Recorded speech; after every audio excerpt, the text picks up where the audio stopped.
ছোট আয় খেতে যাইতে দিব। না ভাই আমার শরীর অনেক খারাপ আছে, আমি খেতে যাইতে পারতাম না। এনো তাড়াতাড়ি পড়তে হবো। আমি খেতে তো আইয়া 2 পৃষ্ঠার পড়ালাম। ভাই আমার মনে হয় না সাহায্য করার দরকার, আপনি হত্যতে খেতে কাম করে অর্ডার নিয়ে যাবেন গা। আচ্ছা তাহলে আয়। ভাই কত খেতে ধান কাটবেন? বেশি না, একটানি খেতের দাম কেটে আয় পুরো।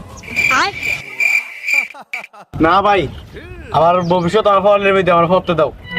আচ্ছা ঠিক আছে, আমি আইয়া 2 পৃষ্ঠার বাড়ি কাজ দেখবো আর 3 পৃষ্ঠার পড়ালাম। তাড়াতাড়ি সব পরে ঠিক করে দেয়। না ভাই আমার মনে হয় না সাহায্য না শুনলে যাও ভাই। জীবন বড় ভাই বড় না শুনলে আরো আসতে না যাও কাম করবো কি কাম কর।